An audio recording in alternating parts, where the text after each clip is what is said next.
ಏನ್ ನಾಷ್ಟ ಮಾಡ್ದೆ? ಗಂಜಿ ಇರುವಾಗ ಯಾರಾದ್ರೂ ನಾಷ್ಟ ಮಾಡ್ತಾರ ಮಾರಾಗಿತ್ತಿ.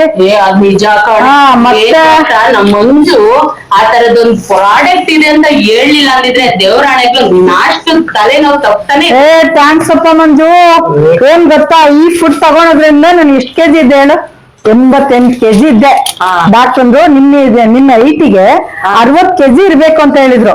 ಇದು ಕುಡ್ದಿದ್ದಕ್ಕೆ ಇವಾಗ ಎಷ್ಟಿದ್ದಾರೆ ಹೇಳು? 77 ಕೆಜಿ ಇದ್ದೇನೆ. ಹೌದಾ? ಬೆಸ್ಟ್ ಅಲ್ಲ ಮಂಜು?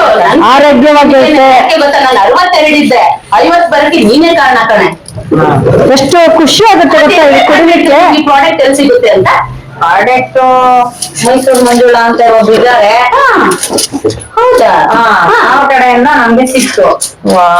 ಅವರಿಗೆ ಥ್ಯಾಂಕ್ಸ್ ಹೇಳ್ಬೇಕು ನಾವು. ಯಾಕೆ ಅಂದ್ರೆ ಇದು ಪ್ರಾಡಕ್ಟ್ ತಯಾರಿಸ್ತಾ ಇದ್ರು ಕೂಡ ಒಂದ್ ಕೆಲ್ಸನೂ ಕೊಟ್ರು ನೋಡು ಅವ್ರ ಸಂಸ್ಥೆನಲ್ಲಿ ನಮ್ಗೆ. ಹೌದು, ಆ ಕ್ರೆಡಿಟ್ ಎಲ್ಲ ನಿಮ್ಗೆ ಸಿಗ್ಬೇಕು. ಮತ್ತೇನ್ ಗೊತ್ತಾ, ಶುಗರ್ ಇದ್ದವರು ಕುಡಿಬೋದು ಗೊತ್ತಾ, ಎಷ್ಟು ಹೆಲ್ದಿ ಆಗಿರುತ್ತೆ. ಬಾದಾಮಿ ಹಾಕಿದ್ದಾರೆ, ಹೆಸರು ಕಾಳು ಮೊಳಕೆ ಕಟ್ಟಿದ್ದಾರೆ, ಡ್ರೈ ಫ್ರೂಟ್ಸ್ ಎಲ್ಲ ಹಾಕಿದ್ದಾರೆ, ಮತ್ತೆ ಕಡಲೆಕಾಳು. ನಮಗ್ ಮಾಡುವಾಗ ಎಷ್ಟು ಕೆಲಸ ಆಗುತ್ತೆ ಗೊತ್ತಾ. ಯಾರು ಮಾಡ್ತಾರೆ ಇವಾಗ? ಡ್ರೈ ಮಾಡೋದು, ಒಣಗಿಸೋದು, ತರೋದು. ಮತ್ತೆ ನಾವು ಬೇರೆ ಕಡೆಯಿಂದ ಪ್ರಾಡಕ್ಟ್ ತಗೊಂಡ್ಬರ್ತೇವಲ್ಲ, ಅದ್ ಹೇಗಿರುತ್ತೋ ಅವ್ರು ಹೇಗ್ ಮಾಡಿರ್ತಾರೋ ನಮ್ಗೆ ಗೊತ್ತು. ಹೌದಲ್ಲ? ಇದು ನಾವು ಕಣ್ಣಾರೆ ನೋಡಿದ್ದೀವಿ ಹೋಗಿ.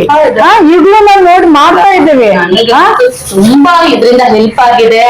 ನಾನಂತೂ ಆರೋಗ್ಯವಾಗಿದ್ದೀನಿ. ಸೊ ನಾನು ಹೆಂಗಾದ್ರು ಜನ ಎಲ್ಲ ಹೇಳ್ತಾರೆ, ಯಾವ ತರ ನೀನು ವೇಟ್ ಲಾಸ್ ತಿಳಿಸ್ಕೊಂಡಿದ್ಯಾ ಅಂತ ಹೇಳ್ಬೇಕು ನೀನು ಎಲ್ಲರಿಗೂ.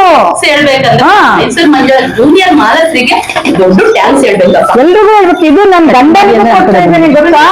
ಶುಗರ್ ಎಲ್ಲ ಕುಡಿದ್ರೆ ಎಷ್ಟು ಒಳ್ಳೇದು ಗೊತ್ತಾ. ಮಾಡ್ಕೊಳ್ಳಿ. ಇಲ್ಲ, ನನ್ನ ಮಕ್ಕಳಿಗೂ ಕೂಡ ಕೊಡ್ತಾ ಇದ್ದೀನಿ. ನಾನು ಎಲ್ರಿಗೂ ಕೊಡ್ತಾ ಇದ್ದೀನಪ್ಪ. ಅದಕ್ಕೆ ನಾನು ಇನ್ನೂ ಒಂದೆರಡು ಬಾಟ್ಲಿ ಬೇಕಿತ್ತು, ಬಂದೆ ಇವಾಗ. ಮಾಡ್ತಾ ಇದ್ರು, ನಾನೇ ರಿಯಲಿ ನೋಡ್ತಾ ಇದ್ದೇನೆ ಅವ್ರು ಹೇಗ್ ಮಾಡ್ತಾ ಇದ್ದಾರೆ ಅಂತ ಹೇಳಿ. ಮಿಲ್ಲಿಗೆ ಹಾಕಿಸ್ತಾರೆ, ಅದನ್ನ ವಾಶ್ ಮಾಡಿ ಎಲ್ಲ ಒಣಗಿಸ್ತಾರೆ. ಹೌದಲ್ಲ? ಹೆಂಗ್ ತಯಾರಿಸ್ತಾರೆ ಅಂತ ಖುಷಿ ಆಗುತ್ತೆ ನಮಗೆ ಕುಡಿಲಿಕ್ಕೆ.